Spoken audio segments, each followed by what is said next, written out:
Hello and welcome everybody.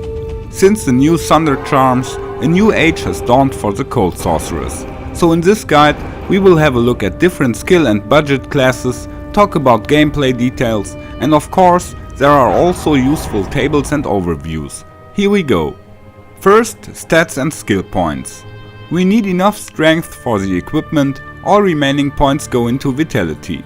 While playing through the game, you can also put some points into energy, but you won't need them later.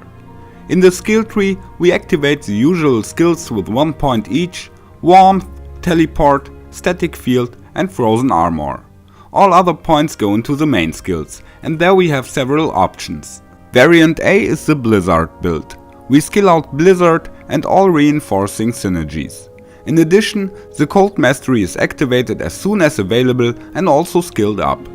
In combination with the Thunder Charm, you will lower the cold resistances of all monsters, so no more problems with cold immunities. In the end, you get all the skills maximized, no matter if you skill out all synergies or the Mastery first. Playing this build, you can also use Ice Blast.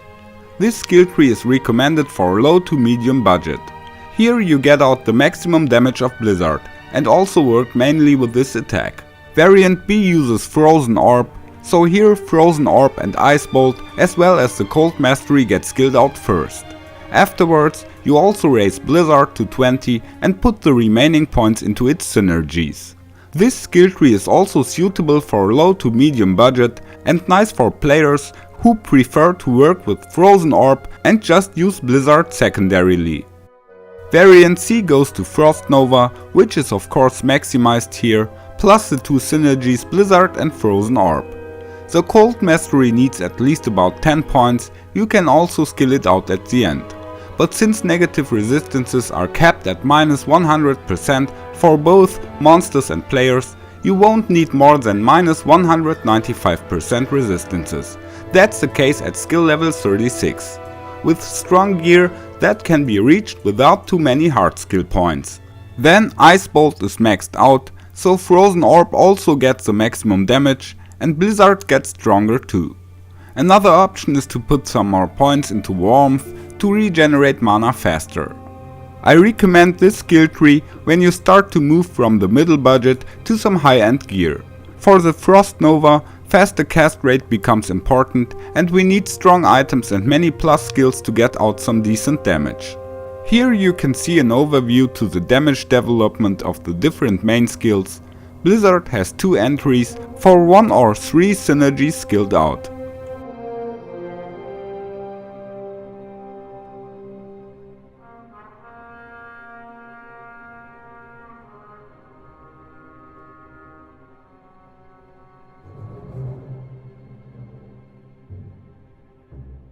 Now the equipment. In the low budget range you can use the usual caster stuff. Spirit Sword and Monarch, a Viper skin and plus 2 or 3 skills each on head and amulet slot. If necessary you can get them by gambling. On the remaining item slot you should get in some resistances. To balance the cold gap caused by the Thunder Charm you will especially need cold resistance. Natalia's boots and the gloves from the Trangul set are very helpful here. The Snow Clash belt is also nice because it has some cold absorb and gives plus 2 to Blizzard. The Disciple belt on the other hand increases all resistances. For getting further resistances, charms in the inventory also will help of course.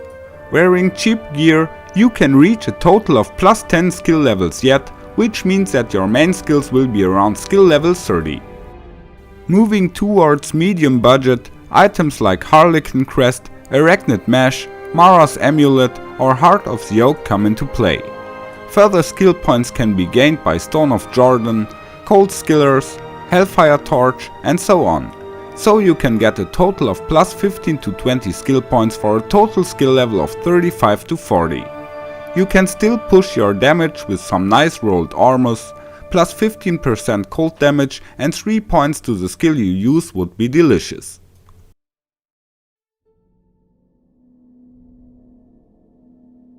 Now we are on the way to some expensive high-end gear. For maximum damage we can use Nightwing's Veil and Death's Phantom. Here we can put in some cold facets too. A crafted caster amulet can maybe replace the Maras someday. The inventory can be boosted by skill charms with life. A Phoenix shield in the second slot can additionally support the mana regeneration. If you get 105% faster cast rate or more without the spirit shield and can handle the loss of resistances and +2 skills, you can of course play it in the first slot too. Pushing it to the limits, you can get +25 skill points and more, so skill level 45 plus can be real. For adding some magic find, you maybe will change some of the gear, so here you can see how much damage comes from the individual items. For farming, popular magic find items like Harlequin Crest, Scalders, Geats and so on can be put on. When farming alone in a player's 8 game, reduce the magic find and get back to performance. A mercenary is also used for the Blizzard Sorceress, especially to tank the monsters in one spot, for the Nova Sorc because of the mana regeneration. So it's best to get a prayer mercenary and give him the runeword insight. Prayer and meditation synergize, so your regeneration will be higher. Add 40 and an Andy mask, or in the low budget range Duriel's shell and a Tal Rasha mask. Further items that are valid to use: Obsession and Chains of Honor. Here you can see the breakpoint table for the Sorceress.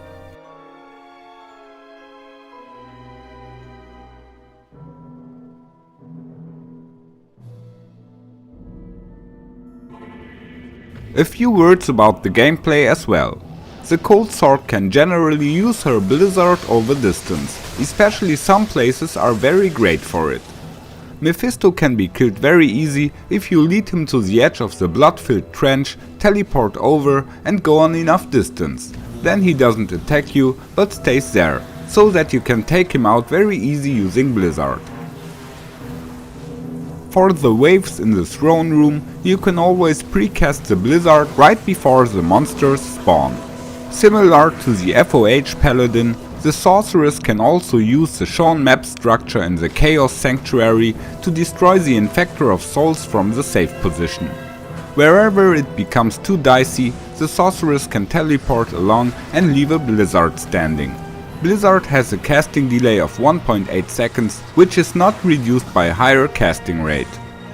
Regarding Frozen Orb, you should know that this attack does most of its damage at targets that are directly penetrated by the sphere. Practically, the damage output also is higher than the display shows. The fixed casting delay of 1 second cannot be reduced by FCR either. The Frost Nova on the other hand can be fired continuously, at least as long as you don't run out of mana. The faster the cast rate, the more you have to worry about additional mana and mana regeneration. If you play the Nova skill tree, it is also very effective to combine the attacks. Go in, cast Blizzard and then spam the Frost Nova until everything is down. For stronger monsters, you can use the focused damage of Frozen Orb. For groups where you don't want to get that close, cast the Blizzard from distance and shoot 1 or 2 Frozen Orbs at the monsters, before casting Novas again. You can also shoot Frozen Orbs at monsters that are not in Nova range yet. Combining those 3 attacks skillfully, you will get such an impressive damage output that it can compete with the Hammered In. The gameplay is flexible and not as boring as when you only use one and the same attack all the time, and especially the combination is the key for great kill speed.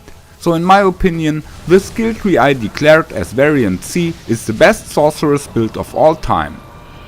Basically, it's always practical to use the static field when killing boss monsters anyway, but also in the throne room this skill is extremely powerful. When the monsters are there, she can spam her static field during the 2 seconds casting delay. Like this, the monsters get down extremely fast.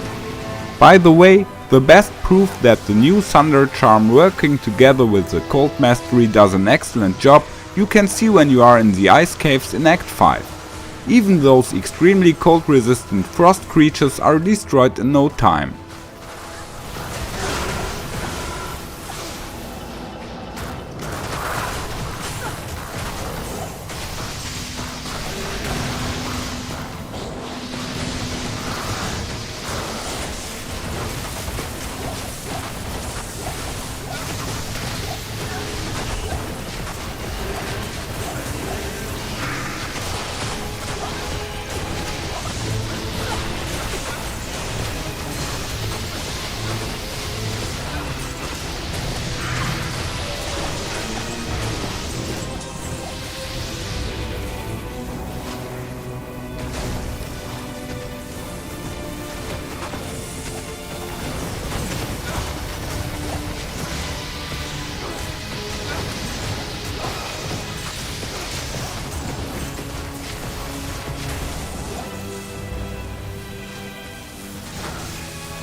Here you can also see my ladder Sorceress. Like many other players, I am very happy about the new possibilities of the cold Sorc. I really can farm every area with this build now, which is a high good, especially in times of terror zones. The high-end version using Nova has an enormous kill speed, so it has become an S-tier build in my opinion. The damage output is even enough for rapidly farming players 8. Feel free to write in the comments which variant of the cold Sorceress you like to play most. Take care my friends, and may the loot be with you.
Come on. Follow me.